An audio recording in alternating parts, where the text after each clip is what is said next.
नमस्कार दोस्तों, मेरा नाम है पुलकित मदान और आज इस वीडियो में मैं आपको बताऊंगा कैसे हम घर बैठे बैठे 10 मिनट के अंदर पासपोर्ट के लिए अप्लाई कर सकते हैं। इस वीडियो में मैं आपको पूरा कंप्लीट प्रोसेस बताऊंगा, पासपोर्ट अप्लाई से लेके पुलिस वेरिफिकेशन तक का। तो चलिए वीडियो को स्टार्ट करते हैं। तो पासपोर्ट अप्लाई करने के लिए सबसे पहले हमें जाना होगा गूगल क्रोम पर। वहां हमें सर्च करना होगा passportindia.gov.in। सर्च करने के बाद हम पासपोर्ट इंडिया के मेन इंटरफेस पर पहुंच जाएंगे। यहाँ हमारे पास एक पॉपअप ओपन होगा। वहां पासपोर्ट इंडिया ने क्लियरली मेंशन किया है ये जो भी रेड कलर में वेबसाइट्स के लिंक हैं ये सब फेक हैं, हमें इनसे बच के रहना है। ऑफिशियल लिंक जो है वो है passportindia.gov.in। पासपोर्ट अप्लाई करने के लिए सबसे पहले हमें रजिस्ट्रेशन करना होगा। लेफ्ट साइड में पहले नंबर पर न्यू यूजर रजिस्ट्रेशन पर क्लिक करना है। क्लिक करने के बाद यहाँ पर हमको अपनी रजिस्ट्रेशन डिटेल एंटर करनी है। सबसे पहले हमको अपना पासपोर्ट ऑफिस सिलेक्ट करना है। जिस भी लोकेशन के पास आपका घर सबसे नजदीक हो वो लोकेशन आप इस टेबल में से सिलेक्ट कर लेना। उसके बाद आपको अपना नेम एंटर करना है। राइट साइड में लिखा हुआ है first name plus middle name, मतलब अगर आपका कोई मिडिल नेम है तो वो भी आप फर्स्ट नेम वाले कॉलम में एंटर कर देना। अगर कोई आपका मिडिल नेम नहीं है तो सिर्फ आप अपना फर्स्ट नेम ही एंटर करना। एक बार आप अपने किसी गवर्नमेंट डॉक्यूमेंट में देख लेना कि आप मिडिल नेम लगाते हैं कि नहीं, क्योंकि पासपोर्ट ऑफिस में डॉक्यूमेंट्स वेरीफाई होते हैं और वहां पर एग्जैक्ट नेम मैच होता है। उसके बाद आपको अपना सरनेम और डेट ऑफ बर्थ एंटर करनी है। मैं यहाँ पर डिटेल्स हाइड कर रहा हूँ ताकि प्राइवेसी मेंटेन रहे और आपको भी सारे स्टेप समझ आते रहें। वीडियो में हम ऐसे किसी की भी डिटेल शो नहीं कर सकते। अगर आपको कुछ समझ नहीं आता या किसी स्टेप में क्वेरी है तो आप नीचे कमेंट सेक्शन में पूछ सकते हैं। अब यहाँ पर हमको अपनी ईमेल आईडी एंटर करनी है। याद रखना आपकी ईमेल आईडी एक्टिवेट हो, क्योंकि बहुत सारे नोटिफिकेशन आपकी ईमेल आईडी पर आएंगे। ईमेल आईडी भरने के बाद अब आपसे पूछा जाएगा क्या आप लॉगिन आईडी ईमेल आईडी ही चाहते हैं। यहाँ पर आपको यस के ऑप्शन को सिलेक्ट कर लेना है। यस सिलेक्ट करते ही आपकी लॉगिन आईडी ऑटोमेटिकली आ जाएगी। अब यहाँ पर आपको पासवर्ड जनरेट करना होगा। जो भी पासवर्ड आप जनरेट करेंगे वही पासवर्ड आपको कंफर्म पासवर्ड में डालना है। उसके बाद आपसे एक हिंट क्वेश्चन पूछा जाएगा, वो आप अपने अकॉर्डिंगली सिलेक्ट कर लेना। इसका आंसर भी आपको क्वेश्चन के अकॉर्डिंगली फिल करना होगा। देन आपको कैप्चा कोड फिल करना है। जो भी करेक्टर आपको गिवन है सेम वही करेक्टर हमें एंटर करने हैं। देन नीचे रजिस्टर के ऑप्शन पर क्लिक करना है। यहाँ पर लिखा हुआ है रजिस्ट्रेशन कंप्लीट करने के लिए आपकी ईमेल आईडी पर एक लिंक आया होगा।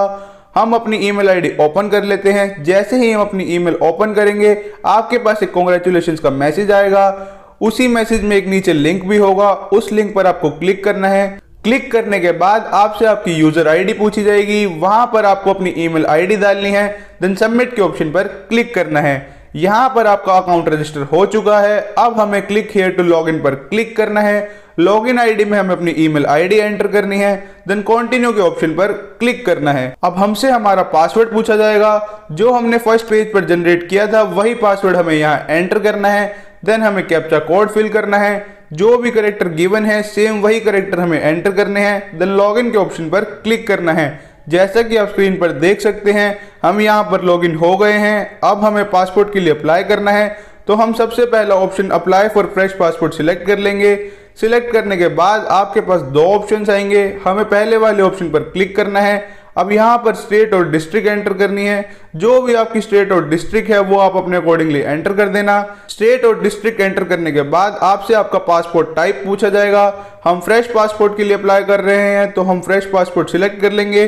टाइप ऑफ एप्लीकेशन में नॉर्मल सिलेक्ट कर लेंगे और टाइप ऑफ पासपोर्ट बुकलेट में 36 पेजेस सिलेक्ट कर लेंगे।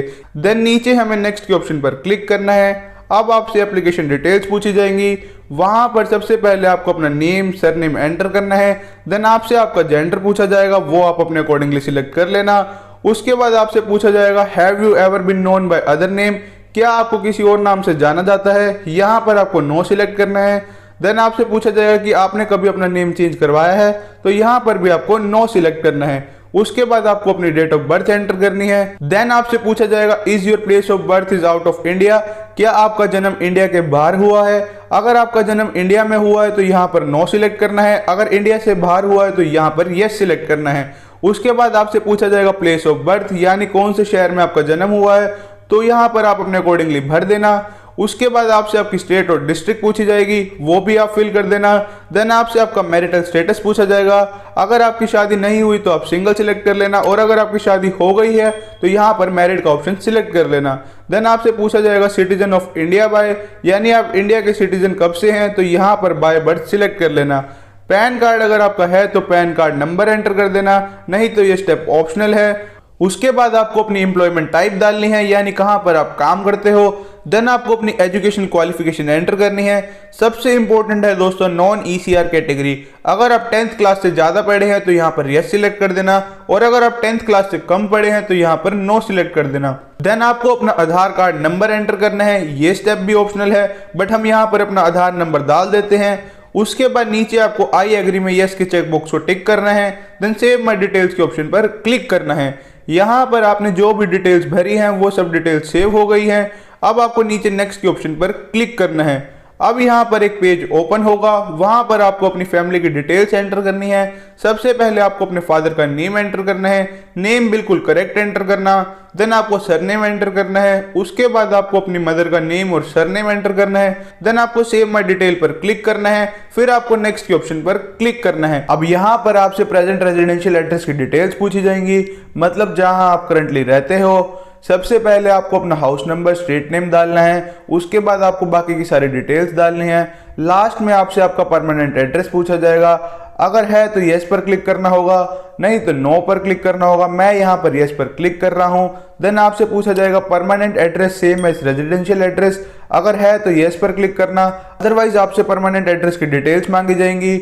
मैं यहाँ पर यस सिलेक्ट कर रहा हूँ। सारी डिटेल्स भरने के बाद हमें सेव डिटेल्स करनी है। देन नेक्स्ट के ऑप्शन पर क्लिक करना है। अब आपको इमरजेंसी कॉन्टैक्ट्स की डिटेल डालनी है। आप अपनी फैमिली में से किसी की भी डिटेल्स डाल दीजिए। यहाँ पर आपको name, mobile number, email ID enter करनी है। देन डिटेल सेव करने के बाद आपको नेक्स्ट के ऑप्शन पर क्लिक करना है। उसके बाद आपसे कुछ बेसिक डिटेल्स पूछी जाएंगी। Have you ever hold identity certificate, आपको नो करना है। डिटेल्स फॉर प्रीवियस पासपोर्ट में आपको डिटेल्स नॉट अवेलेबल पर टिक करना है। Have you ever applied for passport but not issued, यहाँ पर भी आपको नो करना है। देन सेव डिटेल्स करने के बाद आपको नेक्स्ट के ऑप्शन पर क्लिक करना है। उसके बाद आपसे बहुत सारे क्वेश्चंस पूछे जाएंगे कि आपके साथ कुछ इलीगल तो नहीं हुआ, ये सब आप पढ़ लेना। वैसे सब पर आपको नो ही टिक करना है। देन सेव डिटेल करने के बाद आपको नेक्स्ट के ऑप्शन पर क्लिक करना है। अब सब कुछ होने के बाद आपको पासपोर्ट का एक ओवरव्यू दिखाया जाएगा। आप अपनी सारी डिटेल्स चेक कर लेना। देन नेक्स्ट के ऑप्शन पर क्लिक कर देना। अब आपको सेल्फ डिक्लेरेशन में डॉक्यूमेंट सिलेक्ट करने होंगे। यहाँ पर आपसे सबसे पहले प्रूफ ऑफ बर्थ पूछा गया है। मैं यहाँ पर आधार कार्ड सिलेक्ट कर रहा हूँ। Proof of present residential address में भी आधार कार्ड सिलेक्ट कर रहा हूँ। जो भी डॉक्यूमेंट्स आप सिलेक्ट करोगे वो डॉक्यूमेंट्स आपको रेडी रखने हैं। नीचे आपसे ये पूछा जाएगा कि आपको एसएमएस फैसिलिटी चाहिए, हम यहाँ पर यस पर क्लिक कर देंगे। एसएमएस फैसिलिटी की फीस 50 रुपये है। इसका बेनिफिट ये है कि पासपोर्ट से रिलेटेड इंपॉर्टेंट इन्फॉर्मेशन का मैसेज आपके पास आ जाता है। उसके बाद आपको नीचे की तरफ स्क्रॉल डाउन करना है। आपसे लोकेशन और डेट पूछी जाएगी। जिस भी लोकेशन से आप फॉर्म भर रहे हैं वो आप एंटर कर देना, और जिस भी डेट को आप फॉर्म भर रहे हैं वो एंटर कर देना। उसके बाद आपको आई एग्री के चेक बॉक्स पर टिक करना है। देन सबमिट फॉर्म के ऑप्शन पर क्लिक करना है। यहाँ पर लिखा आ रहा है your application form has been submitted successfully. अब आपको पे एंड शेड्यूल अपॉइंटमेंट पर क्लिक करना है। अब हमें पेमेंट करनी है, तो सबसे पहले हम पेमेंट मोड सिलेक्ट करना होगा। आपके पास दो ऑप्शन होंगे, online payment and challan payment. Challan payment वाला काफी लेंथी प्रोसेस है, कोई रेयरली यूज करता है। हम यहाँ पर ऑनलाइन पेमेंट वाला ऑप्शन सिलेक्ट कर लेंगे। अब आपके पास शेड्यूल अपॉइंटमेंट का ऑप्शन आएगा, वहां पर अपनी डिटेल्स चेक कर लेना। देन नेक्स्ट के ऑप्शन पर क्लिक कर देना। यहाँ पर हमें लोकेशन सिलेक्ट करनी है। जो भी लोकेशन इस लिस्ट में आपके होम टाउन के पास होगी वो आप सिलेक्ट कर लेना। आपको अपॉइंटमेंट डेट भी मेंशन होगी। लोकेशन सिलेक्ट करने के बाद आपको कैप्चा कोड एंटर करना है। जो भी कैरेक्टर आपको स्क्रीन पर विजिबल है सेम वही कैरेक्टर आपको एंटर करना है। देन नेक्स्ट के ऑप्शन पर क्लिक करना है। अब आपको पे एंड बुक अपॉइंटमेंट पर क्लिक करना है। देन आपको अपना पेमेंट मोड सिलेक्ट करना है। मैं यहाँ पर यूपीआई से पे कर रहा हूँ तो मैं यूपीआई का पेमेंट मोड सिलेक्ट कर लूंगा। अब यहाँ पर हमें 1500 रुपए की पेमेंट करनी है, तो मैं यहाँ पर अपनी यूपीआई आईडी एंटर कर देता हूँ। जैसे ही मैं यूपीआई आईडी एंटर करूंगा तो मुझे नीचे कंफर्म के ऑप्शन पर क्लिक करना है। अब मेरे मोबाइल फोन पर एक मैसेज आएगा पेमेंट का 1500 रुपए की, तो मैं उसे ओके कर देता हूँ। यहाँ पर हमारी पेमेंट हो गई है। कई बार हमारी अपॉइंटमेंट बुक नहीं होती और पेमेंट सक्सेसफुल नहीं होती, तो हम वेरीफाई कर लेते हैं। अब हमें second option existing user login पर क्लिक करना है। वहां पर हमें अपनी लॉगिन आईडी डालनी है, उसके बाद हमें पासवर्ड डालना है, देन कैप्चा कोड फिल करना है, फिर हमें लॉगिन पर क्लिक करना है। यहां पर हमें सबसे पहला option view saved submitted application पर क्लिक करना है। उसके बाद हमें अपनी एप्लीकेशन सिलेक्ट करनी है, इस बार पेमेंट एंड अपॉइंटमेंट में आ जाना, देन वहां हमें ट्रैक पेमेंट स्टेटस पर क्लिक करना है। वहां पर आपको पेमेंट स्टेटस मिलेगा। मेरी पेमेंट स्टेटस अभी पेंडिंग शो हो रही है। साइड में ऑप्शन है click here to reverify the payment, यहां पर क्लिक कर देना। अब आप देखोगे तो पेमेंट स्टेटस सक्सेस हो गया है। अब हमें अपनी अपॉइंटमेंट चेक करनी है कि शेड्यूल हुई है कि नहीं, तो इस बार पेमेंट एंड अपॉइंटमेंट पे एंड शेड्यूल अपॉइंटमेंट पर क्लिक करना है। जैसा कि आप देख सकते हैं अपॉइंटमेंट शेड्यूल नहीं हुई, ऊपर लिखा आ रहा है you have not taken appointment. हम फिर से शेड्यूल कर लेंगे। नीचे हमें नेक्स्ट के ऑप्शन पर क्लिक करना है, फिर हमें अपनी नियरेस्ट लोकेशन सिलेक्ट करनी है, देन कैप्चा कोड एंटर करना है। हमने जो भी लोकेशन सिलेक्ट की है उस पर जो भी डेट आएगी हमें उस डेट को पासपोर्ट ऑफिस जाना होगा। अब हमें नीचे नेक्स्ट के ऑप्शन पर क्लिक करना है। अब यहाँ पर हमें बुक अपॉइंटमेंट पर क्लिक करना है। जैसा कि आप देख सकते हैं हमारी अपॉइंटमेंट यहाँ बुक हो गई है। आपके फ़ोन पर अपॉइंटमेंट बुक का मैसेज भी आएगा, उस मैसेज को संभाल कर रखना। आप अपनी एप्लीकेशन भी प्रिंट करवा सकते हो। नीचे आपको प्रिंट एप्लीकेशन रिसिप्ट पर क्लिक करना है, वहाँ आपकी सारी डिटेल्स आ जाएंगी। अगर आपके फ़ोन पर मैसेज नहीं आया तो नीचे गेट अपॉइंटमेंट मैसेज पर क्लिक कर देना। एप्लीकेशन रिसिप्ट प्रिंट करवाना जरूरी नहीं है, आपके मोबाइल पर जो मैसेज आया वही बहुत है। अब बात आती है पासपोर्ट ऑफिस में क्या होगा। पासपोर्ट ऑफिस में आपके डॉक्यूमेंट्स वेरीफाई किए जाते हैं, आपके फिंगरप्रिंट स्कैन लिए जाते हैं एंड आपकी फोटोग्राफ क्लिक होती है। आपको ओरिजिनल डॉक्यूमेंट्स प्लस फोटोस्टेट दोनों ही लेके जाने होते हैं। पासपोर्ट ऑफिस में सब होने के 1 से 2 दिन बाद पुलिस वेरिफिकेशन होती है। पुलिस वेरिफिकेशन में पुलिस ऑफिशियल चेक करते हैं कि आपके ऊपर कोई क्रिमिनल रिकॉर्ड तो नहीं है, और साथ ही साथ आपका एड्रेस भी वेरीफाई करते हैं कि आप इंडियन सिटीजन ही हो। बाकी मैंने अलग से passport appointment office and police verification पर वीडियो बना रखी है। अगर आपको पासपोर्ट अप्लाई करते टाइम किसी भी स्टेप में कंफ्यूजन हो तो नीचे कमेंट सेक्शन में जरूर पूछेगा। मुझे अगर करेक्ट आंसर पता हुआ तो मैं जरूर रिप्लाई करूंगा।